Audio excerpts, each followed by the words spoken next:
In Chapter 3, we'll be introducing the workshop and answering the question why we are here. There are at least 4 reasons why we are here at this teacher training workshop. First, because illiteracy is a huge problem. In the world, there are over 7 billion persons, and during the past 30 years, the estimated number of non-readers grew from 400 million to over 1 billion, and nearly 1 in 3 adults, it's estimated, can't read. The number of illiterate adults will continue to grow from 30 to 50 million a year. In addition, many illiterate people have only marginal literacy skills and cannot read well enough to understand the Bible in their heart language or to function in a literate society. As you can see, this is a huge and urgent problem.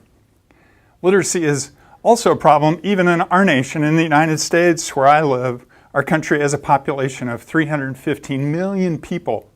Out of the total population, it's estimated that 10% are illiterate or functionally illiterate. Therefore, approximately 31 million people in my country cannot read and write. I would encourage you to determine what the number of non-readers is in your country. Illiteracy is a problem in our churches and communities. The late President Kenyatta of Kenya once said that an illiterate man is a half man. He would say that a non-reading church member enjoys less than half the benefits of church membership when he or she cannot read the Bible, read hymns, or serve in positions such as a Bible study leader, church secretary, or treasurer. The church welcomes their offering in their community, their taxes, but non-readers miss many of the benefits and blessings enjoyed by those who can read. Illiteracy is a problem even in our families. People around you cannot read and write. How many of you have family members or adults in your family circle who cannot read enough to help themselves? Wouldn't it bring joy for you to teach them? Absolutely. Secondly, we are here because we can, in a few hours and with little cost, learn and then teach a skill which will stop illiteracy. An international group in North Africa did a survey to know what help its citizens would most welcome. Hospitals and literacy were the 2 forms of assistance most desired. Governments around the world seek solutions to their social, economic, and health problems. They need programs that require large sums of money and highly trained persons. Yet literacy classes do not require large sums of money or several years of training for their leaders. Literacy education can begin correcting problems directly and quickly. We are also here because illiteracy is a foundation for any successful and sustainable development. Without the ability to read, there can be no significant education. And without education, community development programs meet only temporary needs and do not last. In other words, if you give a man a fish, you feed him for a day. If you teach a man to fish, you feed him for a lifetime.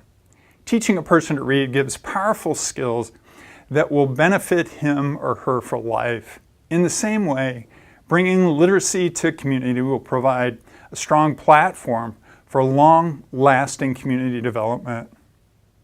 We are also here because our Lord desires that every person enjoy a better life here and now. In the Gospel of John, chapter 10, verse 10, Jesus said, He had come so that every person can have life and have it fully or abundantly. This ability to read signs, medicine labels, health books, etc., leads to a higher standard of life. To be able to read God's Word for oneself can be life's highest reading experience. These are 4 reasons for attending this teacher training workshop that will help you to better understand why we are here.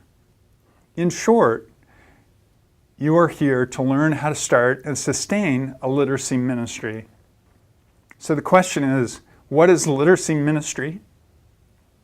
Now that we've seen that illiteracy is a serious problem in our world, our community, and in our church, the question is, what is the solution to this tremendous problem or opportunity? And the simple answer is literacy ministry.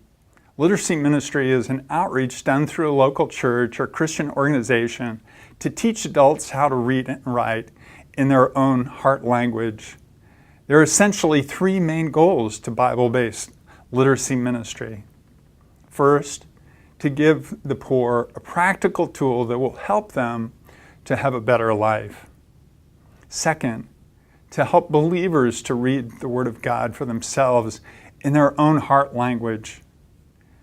Third, to share the gospel with non-readers by serving them, witnessing about God's great love, and helping them to read the Bible content, primers or basic readers.